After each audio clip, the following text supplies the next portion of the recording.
আচ্ছা, এমন কিছু গল্প আছে না যেগুলো মনে হয় যেন শেষ হয়েও হলো না? কিছু জীবন অসমাপ্ত কিন্তু অমর।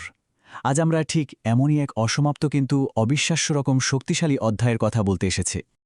চলুন শুরুতেই একটা প্রশ্ন দিয়ে শুরু করি। ভাবুন তো একবার, একটা দেশ স্বাধীনতা পেল, একটা বিজয় এলো, কিন্তু সেই বিজয়ের আনন্দ উদযাপন করার সুযোগ পাওয়ার আগেই মাত্র কয়েক সপ্তাহের মধ্যেই দেশের একজন সেরা শিল্পী উধাও হয়ে গেলেন। কে হতে পারেন তিনি? হ্যাঁ, তিনি আর কেউ নন, জহির রায়হান। দেশ স্বাধীন হওয়ার ঠিক পরপরই ১৯৭২ সালের ৩০শে জানুয়ারি তিনি হারিয়ে গেলেন চিরদিনের জন্যে। এই তারিখটা আমাদের ইতিহাসে একটা বিশাল শূন্যস্থান তৈরি করে দিয়েছে, তাই না? তো কে ছিলেন এই জহির রায়হান? কিংবদন্তির পেছনের মানুষটা ঠিক কেমন ছিলেন? তার এই রহস্যময় অন্তর্ধানের গল্পটা বুঝতে হলে আগে তো মানুষটাকে চিনতে হবে, তাই না? চলুন একটু পেছনে ফিরে তাকাই। তার আসল নাম কিন্তু ছিল মোহাম্মদ জহিরুল্লাহ, তবে আমরা সবাই তাকে জহির রায়হান নামেই চিনি। আর তার পরিচয়টা কোনো একটা পরিচয় তাকে বাধা যায় না। তিনি ছিলেন একাধারে একজন অসাধারণ উপন্যাসিক, ছোট গল্পকার, আবার একই সাথে একজন তুখোড় চলচ্চিত্রকার। কি ইনক্রেডিবলি ট্যালেন্টেড একজন মানুষ, ভাবা যায়? তার জীবনের দিকে যদি আমরা খুব সংক্ষেপে তাকাই, তাহলে কি দেখতে পাই? ১৯৩৫ সালে ফেনীর মজুপুর গ্রামে তার জন্ম। এরপর ১৯৫৮ সালে ঢাকা বিশ্ববিদ্যালয় থেকে বাংলা সাহিত্যে গ্র্যাজুয়েশন করলেন, যেটা বলা যায় তার লেখক সত্তার একটা শক্ত ভিত্তি তৈরি করে দিয়েছিল।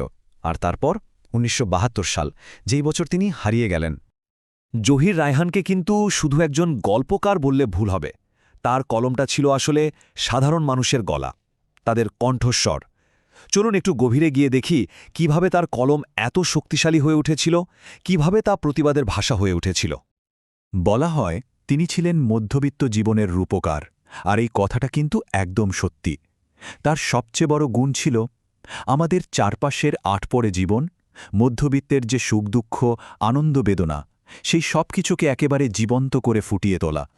তার লেখার মূল বিষয়গুলো কি ছিল? দেখুন, একদম সাধারণ মানুষের সুখ দুঃখের কথা।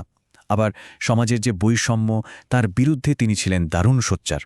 আর যে কোনো অন্যায়ের বিরুদ্ধে তার কলমটা ছিল একটা সাহসী প্রতিবাদের মতো। তিনি শুধু বিনোদনের জন্য লিখতেন না, তার লেখার একটা উদ্দেশ্য ছিল, একটা দায়বদ্ধতা ছিল। তার লেখার শক্তির কথা যদি বলি, কত উদাহরণ দেয়া যায়। যেমন ১০০০ বছর ধরে, কি অসাধারণ একটা উপন্যাস। গ্রামীণ জীবন, সেখানকার মানুষের যে শাশ্বত রূপ, তা যেন একেবারে চোখের সামনে ভেসে ওঠে। আবার ধরুন আরেক ফাল্গুনের কথা।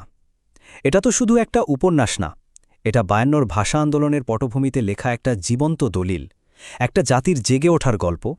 কিংবা বরফ গলা নদী। এই লেখাগুলো পড়লে বোঝা যায় তিনি মানুষের মন, সমাজের বাস্তবতা নিয়ে কতটা গভীরভাবে ভাবতেন। আসলে তার প্রত্যেকটা কাজই ছিল এক একটা মাস্টারপিস। তো সব মিলিয়ে আমরা আবার ফিরে আসছি সেই শুরুর কথায়, তার জীবনের সেই অসমাপ্ত অধ্যায়ে। কারণ তার জীবনটা হয়তো হঠাৎ থেমে গিয়েছিল, কিন্তু তিনি যা রেখে গেছেন, তার সেই উত্তরাধিকার, সেটা কিন্তু আজও অম্লান। ৩০শে জানুয়ারি 1972, আবার সেই তারিখটা। এই দিনই সব থেমে গেল, কিন্তু প্রশ্ন হল, তার গল্পটা কি আসলেই সেদিন শেষ হয়ে গিয়েছিল? আর এর সাথে জড়িয়ে আছে এক মর্মান্তিক সত্য: তার মরদেহ কোনোদিনও খুঁজে পাওয়া যায়নি। এই ব্যাপারটা, এই না পাওয়ার কষ্টটা তার অন্তর্ধানকে একটা চিরকালীন রহস্যে ঢেকে দিয়েছে, যা আজও আমাদের সবাইকে ভীষণভাবে নাড়া দেয়। তাহলে শেষ প্রশ্নটা কি দাঁড়ায়? হ্যাঁ, তার দেহটা হয়তো খুঁজে পাওয়া যায়নি, তার শারীরিক অস্তিত্ব বিলীন হয়ে গেছে, কিন্তু তার কাজ, তার লেখা, তার সিনেমা, এগুলো কি তাকে অমর করে রাখেনি? হয়তো এভাবেই তার সেই অসমাপ্ত অধ্যায়টা পূর্ণতা পেয়েছে আমাদের সবার মাঝে।